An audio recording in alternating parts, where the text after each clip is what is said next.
Hello there, my little shadows. It's me again, your master the Shadow Reader, here today to provide you guys with a different kind of video.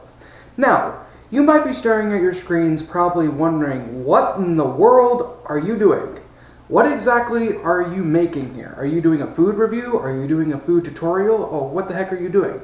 Well, to be completely honest with all of you here, and you're probably not being able to see my face at the moment except for my hands, I'm actually going to be discussing how exactly to make a creepypasta. Now, you still might be scratching your heads, probably a little bit confused here, wondering, okay, what now? How exactly is food and all this other crazy stuff really going to sit there and help me make a good creepypasta? Well, here's my explanation for that. Well, as you can all see, all of these things are going to be visual representations, as well as this plate here where all the action is going to go down. And no, don't worry, I'm not going to sit there and not eat all of this stuff afterwards, after this video is over with. I most certainly will. But of course, this in and of its own self, with different kind of visual representations for you guys to look at, will ultimately determine exactly what you can do and how you can do it and what you should avoid when it comes to making a creepypasta story. So, with that being said though, let's start off with the basic representations and how we can start this off here. So, everyone knows that when it comes to writing a creepypasta, there's always the three main aspects: a beginning, a middle, and an end. These are the kind of things ultimately that every story, whether it be scary or not, should always have. Now, these stories in of their own selves usually do tend to vary in length, and there's a big reason for that. I have my honest reasons as to why exactly this is the case. So, of course though, with every single story, you're always going to want to sit there and brainstorm. Now, let's take this as a way of thinking about what you want to have for, say, lunch.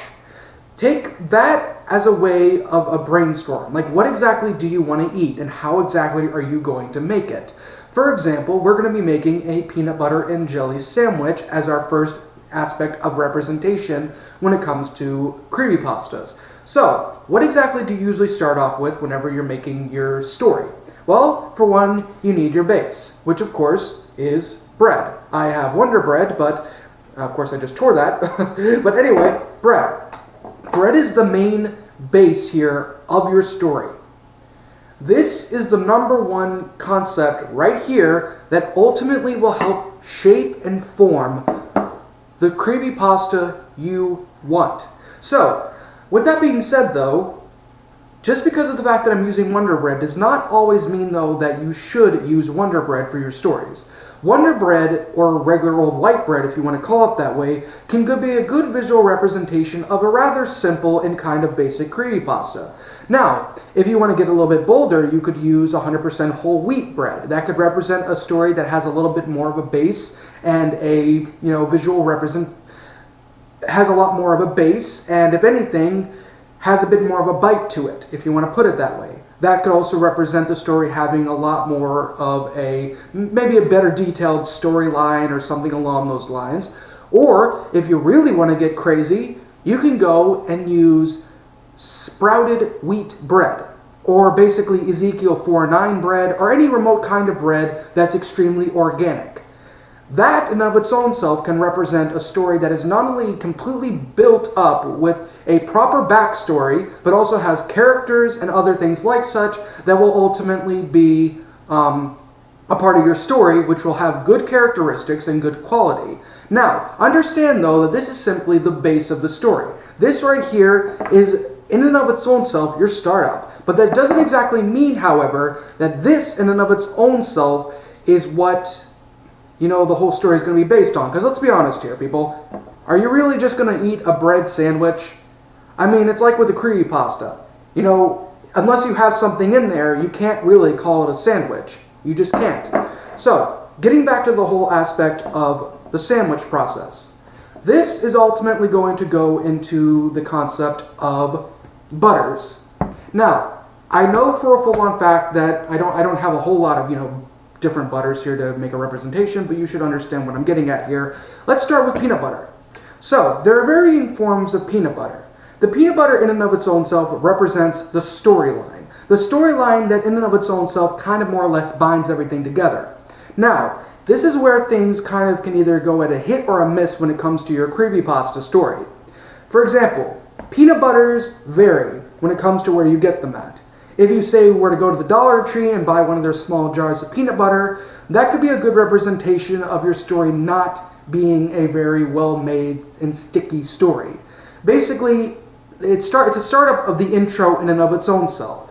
The intro is the one thing that you definitely need to make sure of it that you yourself bring your audience in when it comes to making a creepypasta, and of course the same way with making a sandwich. You want to have a good quality peanut butter, you want to have a good quality intro in and of its own self, otherwise people in and of their own selves are not going to get hooked to it. This is a major problem with a lot of creepypastas, but mostly with Lost Episode ones. Lost Episode creepypastas in and of their own selves usually tend to stick with the cheapest form of peanut butter that they can get, just because it's something that's always been constantly used. But I say to all of you on that one, ditch the cheap peanut butter and actually go with a better brand. Go with like Jif or any of those other things. And if anything, if possible, go completely organic or like the most expensive kind of peanut butter. If you are able to do that, the peanut butter in and of its own self, you know, with the higher quality peanut butter that you ultimately use, can also represent the higher quality of your story. So, let me go get a couple of butter knives real quickly.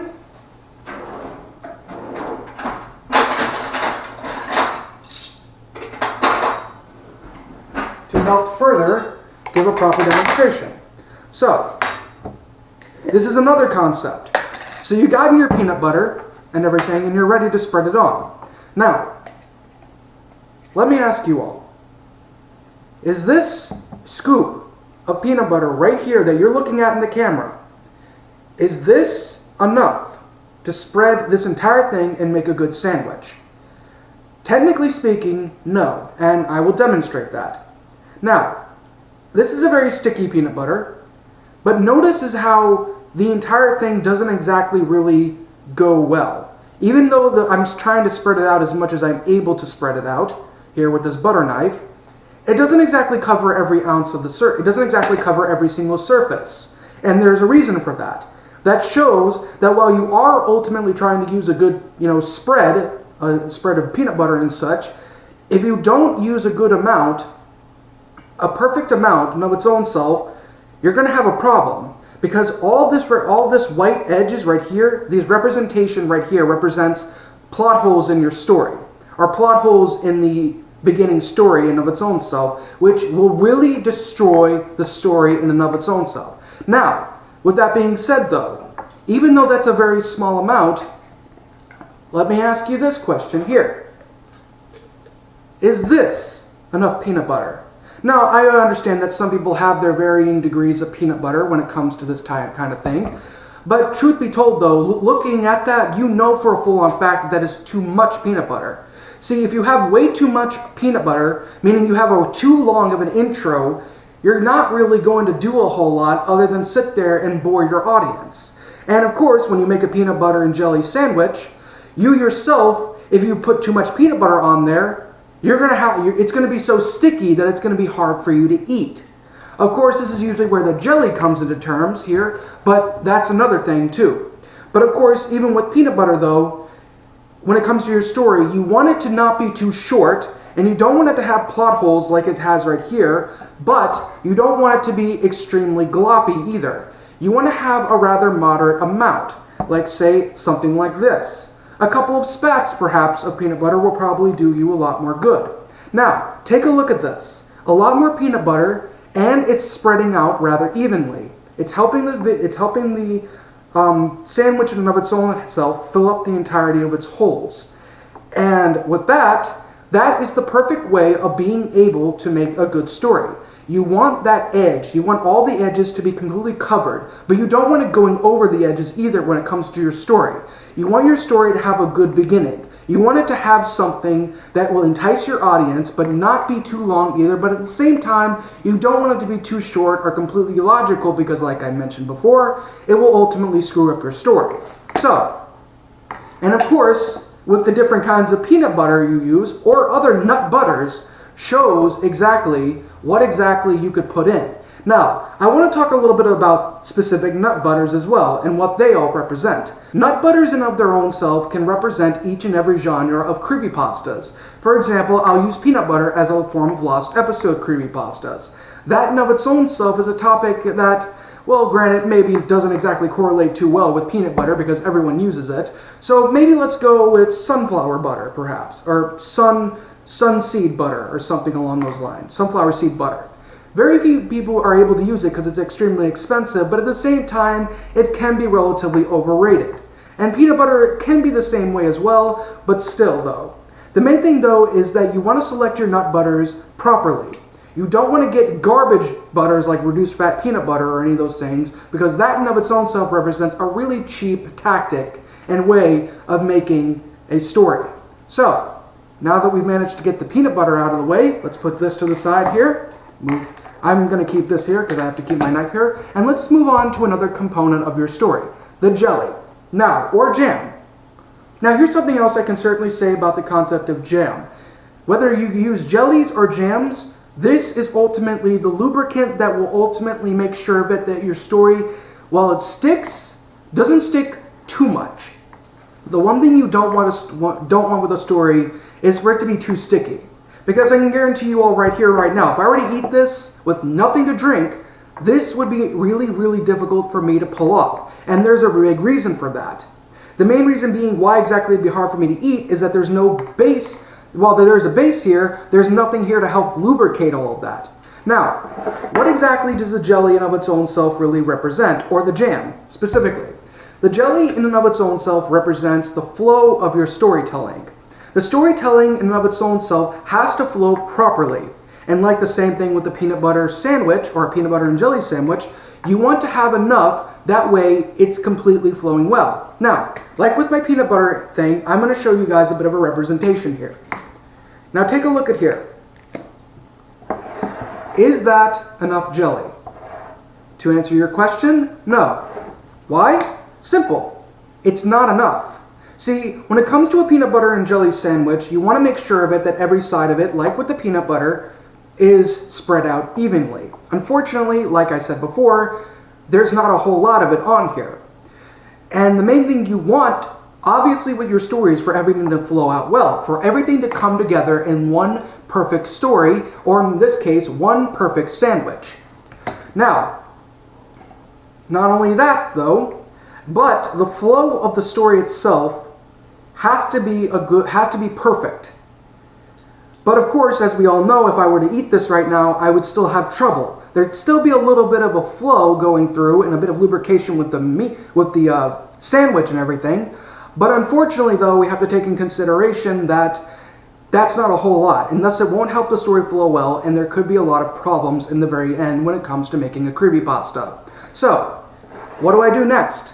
Simple. You add more jelly or you add more jam. Now, also understand too, that while this also does represent the flow, this also represents grammar. Grammar, proper punctuation, other things as well. You want to make sure of it that it is perfect. Now, obviously this is a regular old jelly jam, and it's a cheap kind too. Basically what a jelly jam, if for anybody who doesn't know, it's pretty much concentrated grape and gelatin in a sense, which is why it has this consistency, which for a lot of people doesn't exactly tend to fare too well, although some people will be fine with it. But with all due sincerity, with a story, if you are able, which you should, advance your jellies and bring them to jams. Jams are something, and fruit preserves, that will ultimately help make the sandwich a lot better. But of course, should always be the case. Even if it's something like, basic spelling and basic everything, like with this jam here, like with this jelly, or a lot more advanced and big worded based, you always want to make sure of it that regardless of whether or not you use jelly or you use jam, you have to make sure of it that your story and everything is properly punctuated, properly given a ton of good grammar, and everything like such. You have to put a ton of effort with that if you're going to post your story. You have to sit there, and if anything, you do what you need to do. Go to Google Docs, have it check over your work. It'll even underline the things that are wrong, or even capitalize the stuff for you. There are no excuses for having bad grammar with a story. Not at all. And if anything, If you have none of this, like I said, your sandwich is not going to work. This is a very big problem when it comes to the creepypasta community. You have to sit there and make sure of it that everything flows well. Your grammar is top key with making this story/sandwich. So, getting back to the flow. Let's put on a couple of extra little squirts here. This should be enough. Maybe I put on a little bit too much, but then again though, it's a good sandwich. Now, one thing also you have to make sure that you don't do as well is put too much on. See, flowing is good, but you don't want to, kind of more or less come out of nowhere with certain things, as tried to explaining to them. This is, of course, usually a problem with, too much jelly, as the same way with too much peanut butter. It'll flow off into the plate and make a really big mess, and that's not what you want with your sandwich, and it's certainly not the case what you want with your story. This, of course, is an extremely different way of doing it. You want just the right amount of peanut butter, and you just want the right amount of jelly to blend together. That way, you make one big, nice peanut butter and jelly sandwich. Thus, your entire story in and of its own self flows well, but when you break it apart, everything looks beautiful in the end. Look at that. Look at the ratio between jelly and peanut butter right here. A perfect amount of jelly to help everything go smoothly, and a nice perfect amount of peanut butter to make sure of it that it has that stickiness and that edge to it that helps you in and of your own self do a lot better. But also the jelly in and of its own self there as well to sit there and have good and basic grammar. That way you don't screw up your sandwich. Now I know it's a little bit flowing as of right now, but I'm about to taste it. I know what this is going to taste like, but still.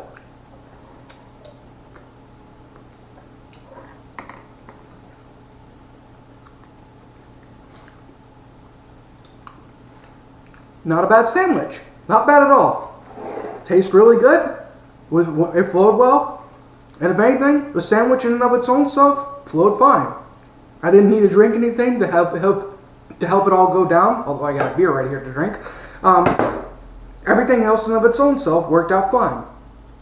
I don't need any milk. I don't need any of that. So, with that being said, let's move on to a bit more of a more detailed version of the sandwich. However, we're not going to be using peanut butter and jelly like last time. Instead, I'm going to set this off to the side here. I'm going to go get another plate, and then I'm going to go in ahead and begin